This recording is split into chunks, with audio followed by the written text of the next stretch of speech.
또 영생을 이루시니 곧 그들의 유일하신 참 하나님이신 아버지와 아버지께서 보내신 자 예수 그리스도를 아는 것입니다.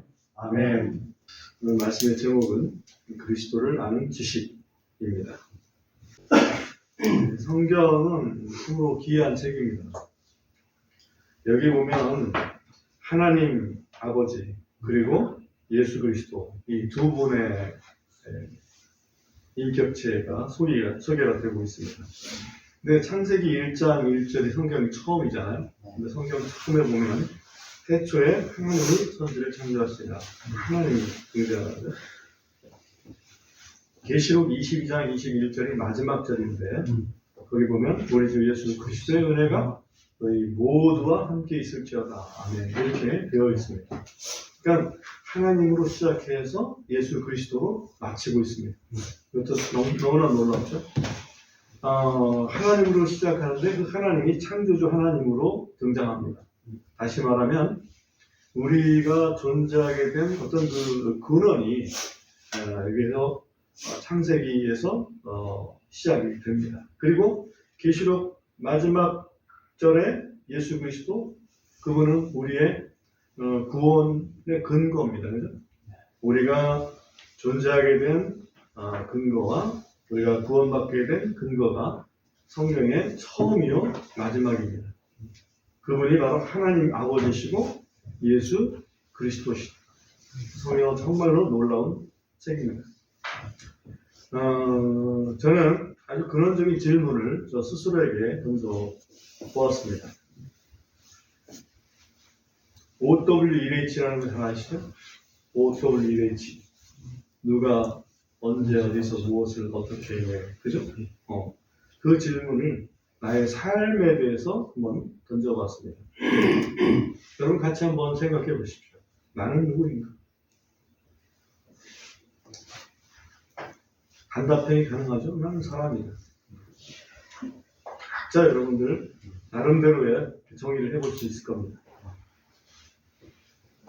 나는 언제부터 언제까지 사는가? 나는 태어나서 죽을 때까지 산다. 쉽죠? 평균 나이 7, 80세.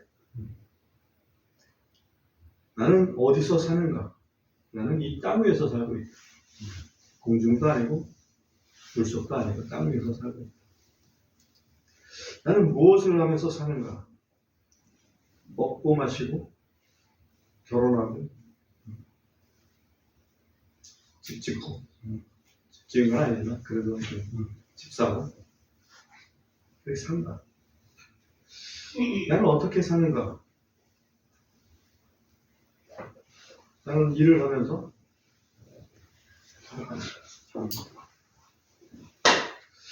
그런데 이제 왜 사는가? 마지막 질문이 왜 사는가? 왜요? 그건 쉽지 않았어요. 나는 왜 살고 있지? 여러분 왜 살고 계시는지 해답을 다 갖고 계십니까? 그러기를 바랍니다.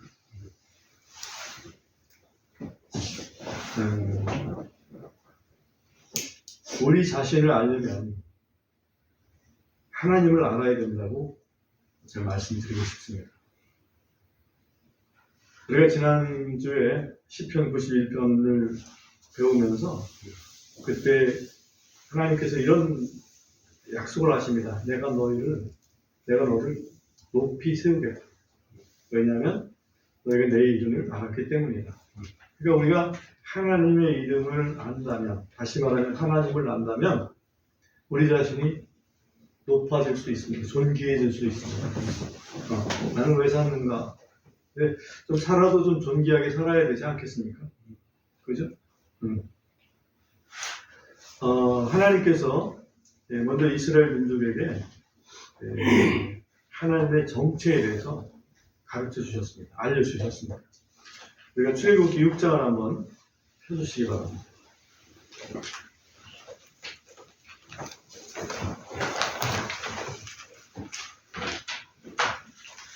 2절부터 있는 말씀을 잠시 보겠습니다. 2절부터 8절에 있는 말씀이고요.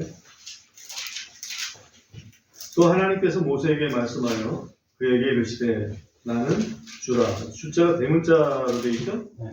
이 주는 개역 한글에서는 여호와라. 히브리 성경에도 여호와라 그렇게 되어 있는 겁니다. 또 하나님께서 모세에게 말씀하여 그에게 이르시되 나는 여호와라. 참고로 여호와라고 한번 발음을 해보겠습니다. 내가 아브라함과 이삭과 야곱에게 전능자 하나님의 이름으로는 나타났으나 나의 이름 여호와로는 그들에게 알리지 아니하였느니라. 여호와가 누구의 이름이라고 했습니까? 나의 이름, 하나님의 이름이라고 했죠. 그러니까 하나님을 안다는 것은 하나님의 이름을 알아야 되는데 여호와를 알아야 된다는 얘기죠.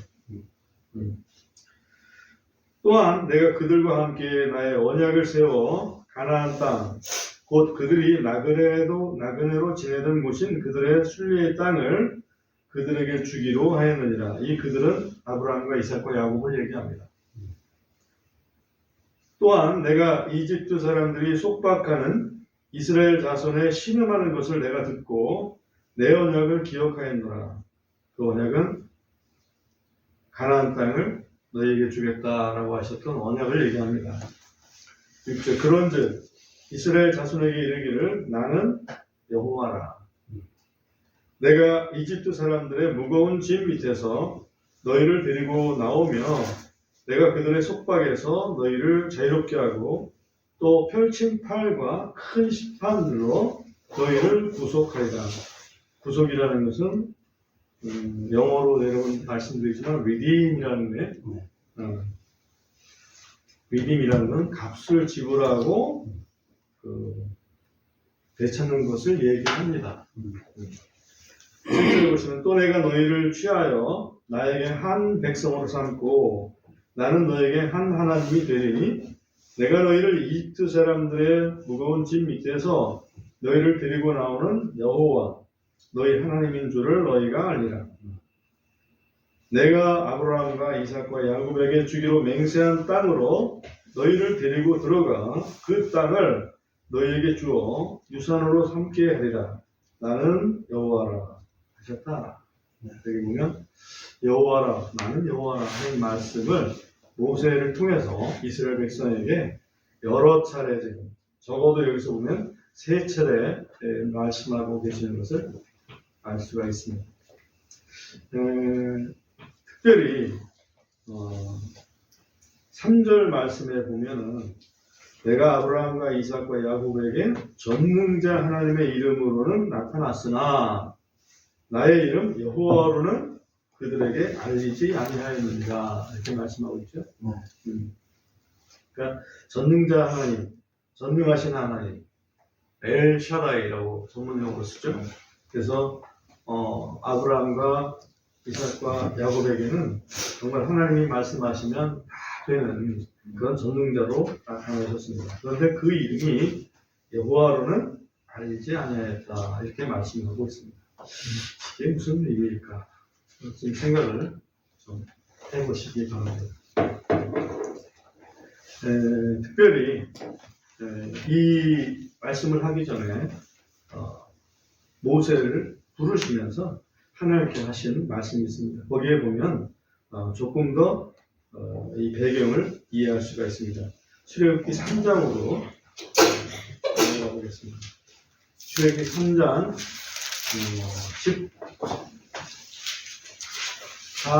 14절, 15절 이 두 구절을 보겠습니다. 출애굽기 3장 14절, 15절입니다. 14절에 보면 이에 하나님께서 모세에게 이르시되 나는 자존자니라.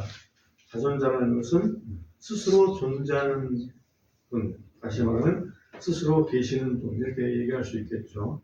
하시고 또 이르시되 너는 이스라엘 자손에게 이같이 이르기를 자존자께서 나를 너희에게 보내셨느니라 하라. 자존자께서.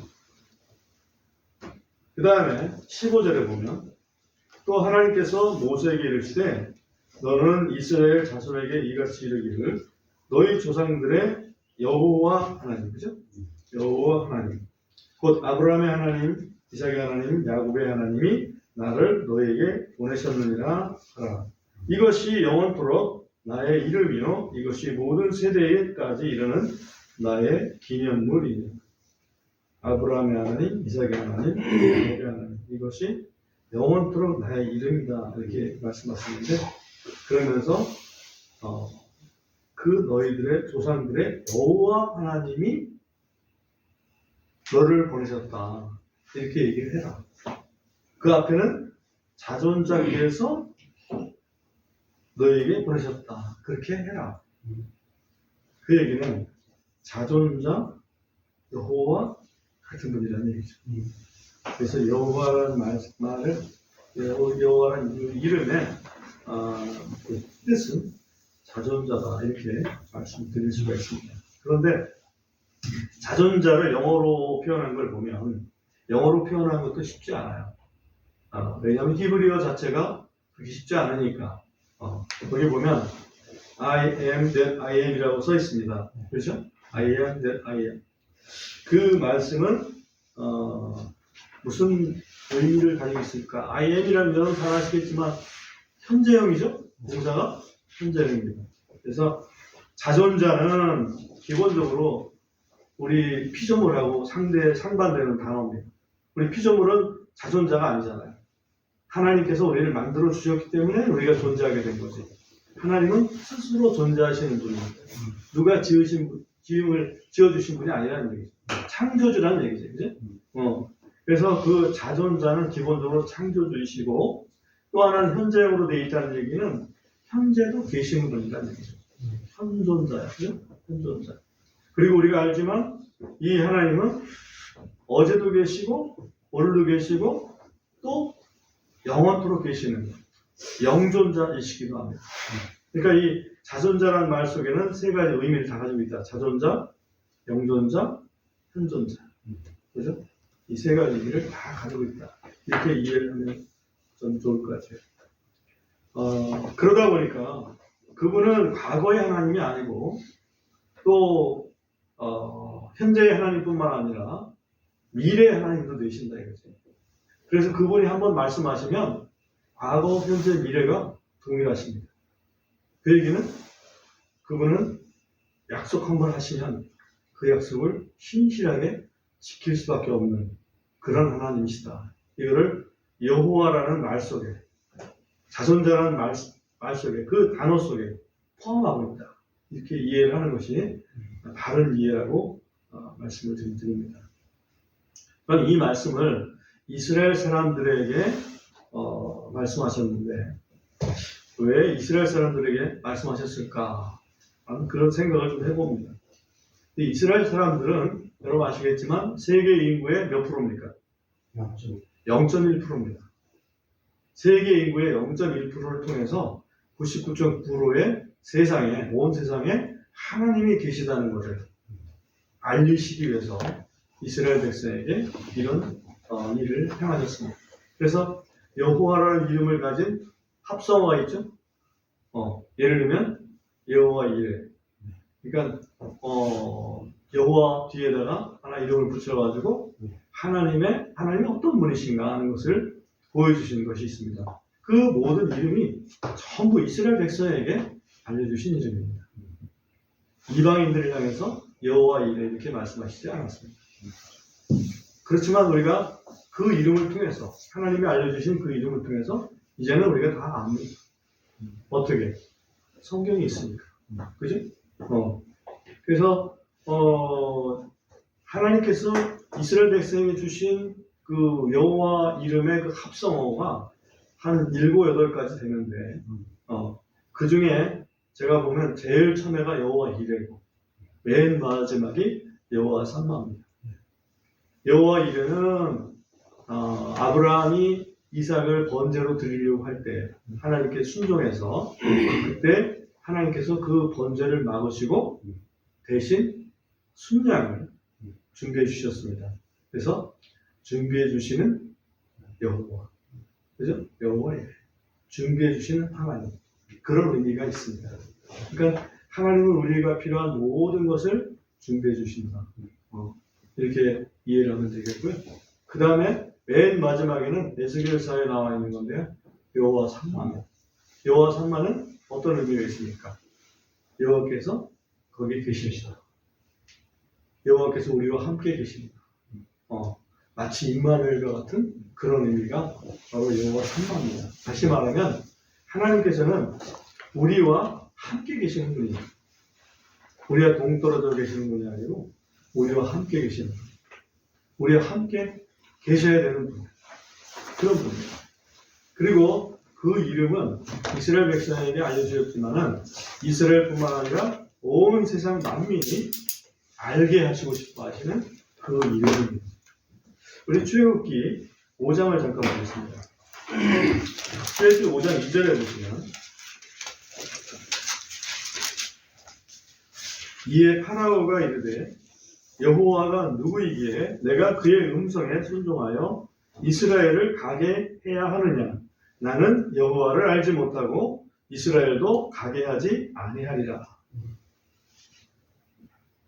애굽 왕 파라오는 여호와를 알지 못한다라고 고백을 하고 있습니다.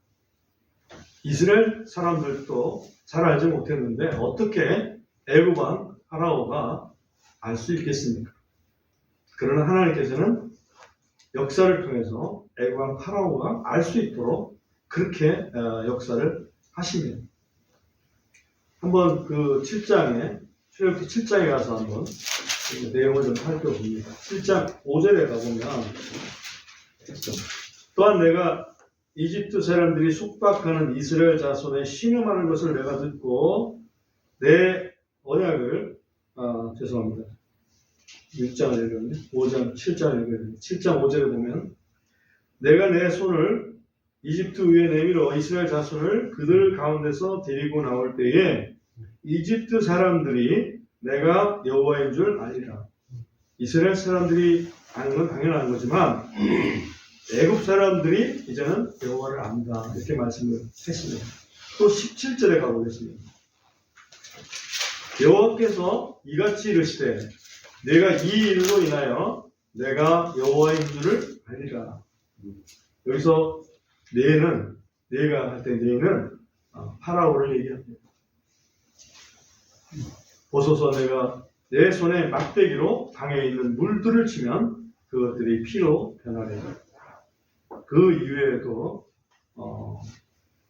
애굽 사람들 또 파라오가 여호와 바로 이 이스라엘을 구원하시는 그 하나님이 여호와라는 것을 알게 될 것이다 라고 여러 번 말씀을 하십니다. 또한 파라오뿐만 아니라 모든 민족들이 많은 민족들이 알게 하시는 그런 내용이 또 예언이 되어 있습니다. 에스겔서 38장을 잠깐 보시겠습니다. 에스겔서 38장 23절을 보시면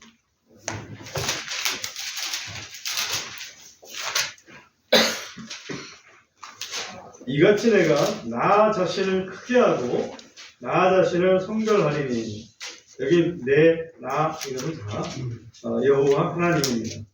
이같이 내가 나 자신을 크게 하고 나 자신을 성별하리니 많은 민족들의 눈에 내가 알려지겠고 또 내가 여호와인 줄을 그들이 알리라. 이 그들은 많은 민족들이 하나님께서 하시는 큰 역사를 보고 온 세상 사람들이 여호와 하나님이 이스라엘의 하나님 여호와께서 그 일을 하고 계시는구나 하는 것을 알게 되겠다라고 말씀하고 있습니다. 우리는 두 가지 이름을 알아야 됩니다. 하나는 아버지의 이름 그리고 예수 그리스도. 그죠? 두 가지 이름을 알아야 됩니다. 근데 그 여호와의 이름, 아버지의 이름은 창조주의 이름이고 이스라엘을 애굽에서 구원해내신 이름이고 그리스도인들을 마귀에게서 구원하신 이름이다. 이렇게 볼 수 있습니다. 그 이름은 이스라엘의 구원을 위해서 어린 양을 잡으신 하나님이시고 그리스도인들의 구원을 위해서 그리스도를 죽이신 하나님이십니다. 그렇죠? 애굽에서 이스라엘 백성들을 구원해내시기 위해서 어린 양을 잡아서 그 피로 그 이스라엘 백성들이 묵는 그 집에 문설주, 문인방에 발랐습니다. 그렇죠? 그리고 고기는 이스라엘 백성들이 먹고. 그러니까 살과 피를 온전히 흘려주신 거예요. 내어주신 겁니다. 그건 그림이었고, 실제는 우리 그리스도인들이 구원받도록 그리스도를 죽여주신 하나님입니다. 죽여주셨다니까 표현이 이상하죠. 실제로 그렇게 하신 겁니다. 그런데 그 그리스도 예수님은 자신을 대속 제물로 죽이신 아버지 하나님을 뭐라고 표현하냐면 나를 사랑하신 사랑이라고 표현합니다. 아버지께서 나를 사랑하신 그 사랑, 우리 그리스도인들이 알게 해달라고 기도하시죠. 그러니까 우리가 아는 그 이름, 하나님의 이름, 여호와라고 하는 이름은 창조주이시면서 구원자이시다 하는 것을 우리가 분명히 알 수가 있습니다. 그렇죠? 네. 그래서 그 이름을 아는 것이 요한복음 17장 3절에 보면 뭐라고 그랬습니까? 영생이다. 얼마나 중요한 말씀입니까?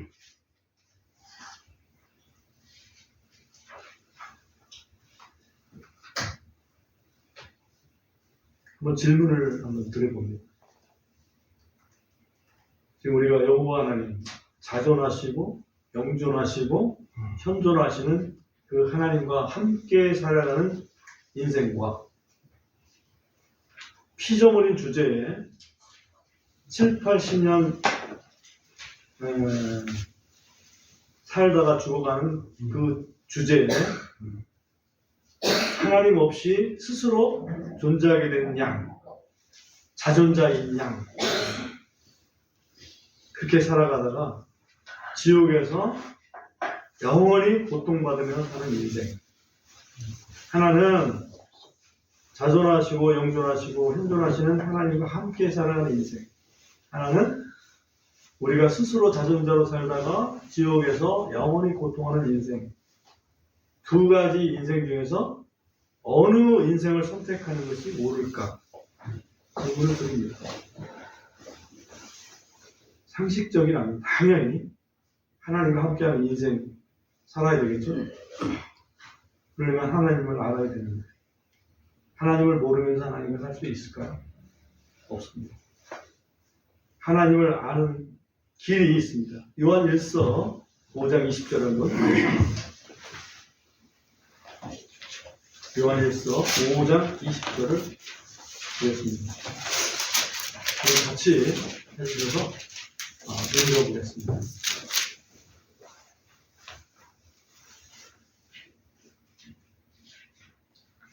네, 찾으셨으면 함께 읽겠습니다. 또 시작. 또 하나님의 아들께서 오셔서 우리에게 지각을 주시어 우리가 참되신 분을 알게 하시고 우리가 참되신 분 곧 그분의 아들 예수 그리스도 안에 있음을 알게 하셨느니라. 이분은 참 하나님이시오 영원한 생명이시니라. 여기 보면 하나님의 아들께서 오셔서 우리에게 지각을 주셨다. 그죠? 하나님 아들 예수님이 오셔서 우리에게 지각, 다시 말하면 뭔가 깨달음을 주셔서 참되신 분을 알게 하셨다. 하나님을 알게 하셨다. 그러니까 예수님이 아니면 사실은 하나님을 제대로 알 수가 없는 거예요. 나는 하나님을 압니다. 그런데 예수님은 모릅니다. 그런 경우에는 하나님을 모르는 겁니다. 우리나라 조상들도 옛날에 다 하나님 섬겼죠. 그죠? 하늘의 제사를 드렸으니까 천재라고 그러지 않습니까? 근데 하나님을 아는 걸까요? 아닙니다.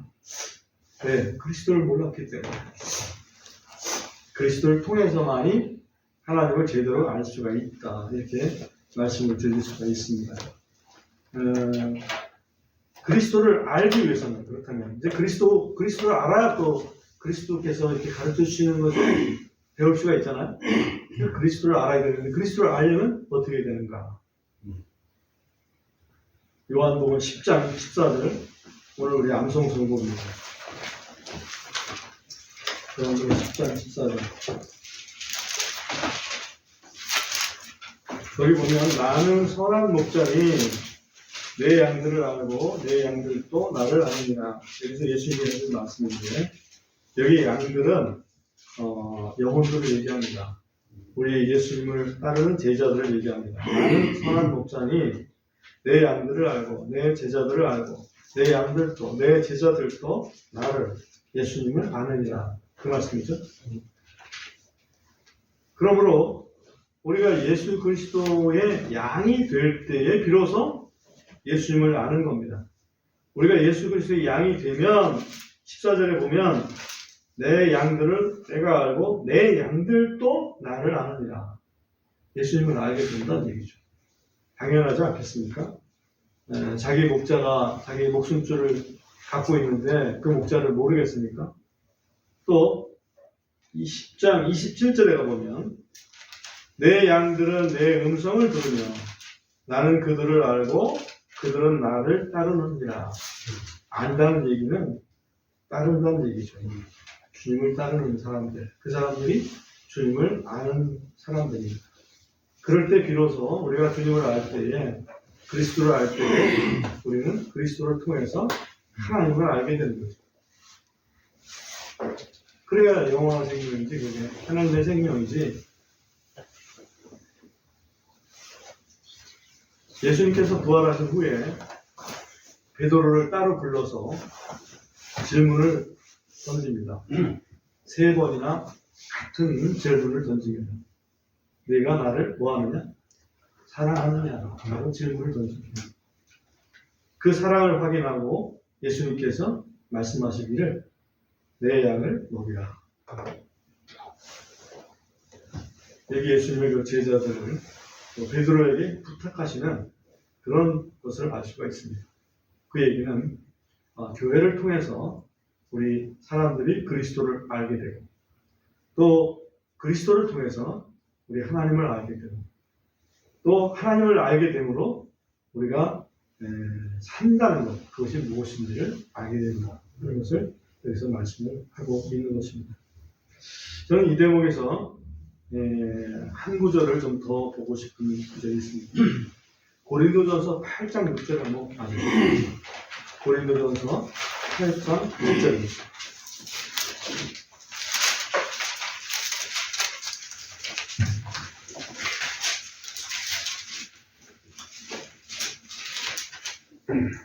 이것도 같이 한번 읽어보겠습니다. 우리에게는 시작. 우리에게는 오직 한 하나님 곧 아버지가 계시기 때문이니 모든 것이 그분에게서 났고 우리는 그분 안에 있노라. 그리고 한 주 예수 그리스도께서 계시나니 모든 것이 그분에 의해 존재하고 또한 우리도 그분에 의해 존재하느니라. 우리가 존재하는 이유가 여기 있구나. 바로 예수 그리스도 그분에 의해서 우리가 존재하는 것이구나 하는 것을 다시 한번 확인할 수가 있습니다. 우리에게는 오직 한 하나님 아버지가 계십니다. 그리고 모든 것이 그분에게서 왔고 우리는 그분 안에 있노라. 다시 말하면 우리도 그분에게서 난 거다. 그분 안에 존재하게 된 근거는 예수 그리스도. 이건 마치 요한복음 1장 1절에 있는 말씀과도 아주 상통하죠. 그래서 이제는 우리가 어떤 존재인지를 확실히 알았습니다.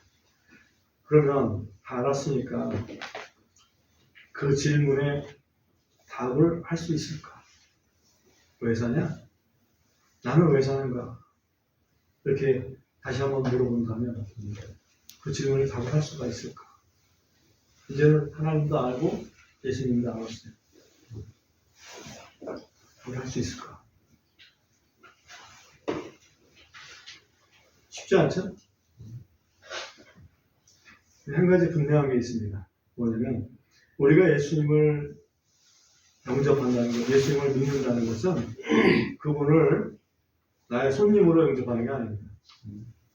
그분을 나의 주인으로, 주님으로 영접하는 겁니다.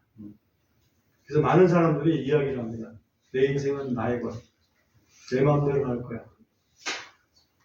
그리고 많은 그 철학자들 또 그렇게 가르칩니다.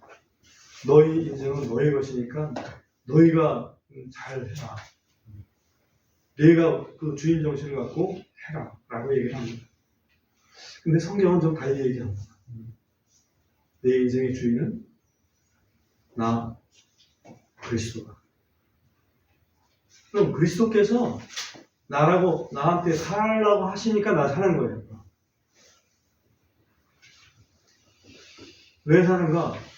아이고, 살아야지, 이러고 주고, 이렇게, 뜬금없는, 얘기를 할 게 아니고, 그리스도께서 살라고 하시니까, 나는, 내 주인이 살라고 하시면 나는 살았고, 내 주인이 죽으라고 하면 죽는 그런 존재입니다.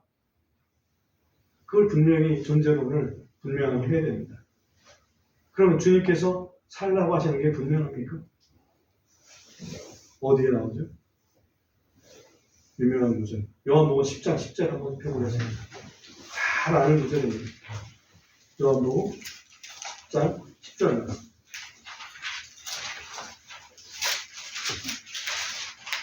도둑이 오는 것은 다만 도둑질하고 죽이며 파멸시키려 하며 나는 예수님이죠. 나는 양들이 제자들이 생명을 얻게 하고 또 그것을 더 풍성히 얻게 하려고 만들어. 우리가 살라고 그렇게 오셨다는 거죠. 그것도 풍성하게 살라고 주님께서 모셨다. 그럼 주님께서 우리 주인이 그렇게 말씀하시는데 내가 왜 사냐고 묻는다면 나는 어떻게 되나? 주님께서 살라고 하시니까. 죽고 싶은 사람들이 있을 거예요. 상황이 안 좋을 때 죽고 싶을 거예요. 그죠? 그때 주님의 음성을 생각해 보십시오. 내가 너에게 생명을 주려고 한다. 그것도 풍성히 주려고 한다. 주님이 우리 주인인데, 그죠? 내 마음대로 내가 하면 되겠습니까? 이제는 왜라는 것보다는 사실은 내가 왜 사는가 하는 살고 죽는 그 문제를 고민할 것이 아니고 이제는 어떻게 살 건가, 어떻게 사는 것이 주님이 주시는 그러한 그 풍성한 삶을 살아가는 것일까? 라고 질문하는 게 더 낫다. 내가 이제까지는 먹고 마시고 시집가고 장가가고 집을 짓고 사고 팔고 그렇게 살아가면 다 되는 걸로 생각을 했는데 그렇게 사는 것이 전부인가? 라고 이렇게 질문을 해본다면 그것으로는 좀 부족하다. 그 부족함을 채워주시는 분이 예수 그리스도다. 그럼 과연 그 부족함이 무엇일까? 노아의 홍수 전에도 사람들은 먹고 마시고 결혼하고 집을 짓고 사고 팔았습니다. 소돔과 고모라의 멸망 전에도 사람들은 그리했습니다. 그럼 뭐가 빠진 걸까요? 우리의 삶과 그 삶과 주님께서 말씀하시는 그 삶과 뭐가 차이가 날까요? 뭐가 빠진 걸까요?